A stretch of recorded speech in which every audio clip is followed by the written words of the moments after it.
Gilasaw sa ka pinakadako nga internet database nga numbeo ang Davao City isip ikaduha nga safest city sa Southeast Asia sa 2023. Sumala sa lokal nga kagamhanan, resulta matud pa kini sa pagtinabangay sa lokal nga kagamhanan, safety and security cluster ug komunidad aron magpabiling malinawon ang syudad. Ari ang report ni Argil Relator.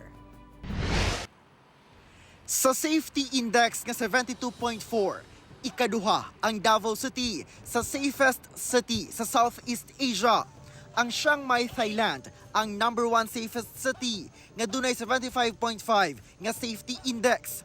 Number 3 Singapore, dayon ikaupat ang Penang, Malaysia ug ikalima ang Hanoi, Vietnam.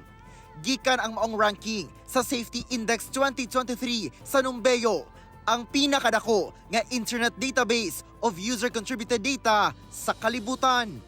Sumala pa nga kung taas ang safety index sa usa ka syudad, makonsidera kining very safe. Ginalantaw sa Davao City Public Safety and Security Office nga resulta kini sa hugot nga koordinasyon o hiniusang tumong sa LGU Davao, law enforcement agencies ug uban pang sakop sa safety and security cluster ug ang mismong komunidad nga mapabiling hapsay ug malinawon ang syudad. So mao na ang resulta kapaningkamot kato ang panggobyerno diri sa Davao City. Gawa sa ilang pagpaningkamot, gihatagan sab og gibugaton sa Davao City Police Office ang kontribusyon sa pagkikalayon sa mga komunidad pinaagi sa pag-report sa mga kakulian. Na-recognize ang effort ug sakripisyo sa ato ang mga kapulisan, ang ilang mga walay tulog ng mga adlaw, no? Na-recognize especially sa ato ang mga drug bypass operation.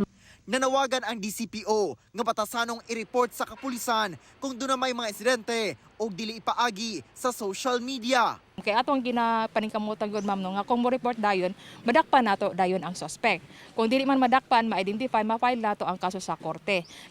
Luyo sa mga isyu sa seguridad sa milabay nga semana, sumala sa PSSO, makita ang business as usual ang syudad.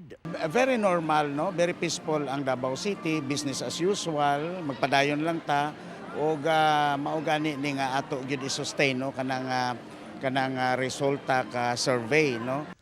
Kauban si Metro Awing sa kamera. Ako si Argil Relator para sa One Mindanao.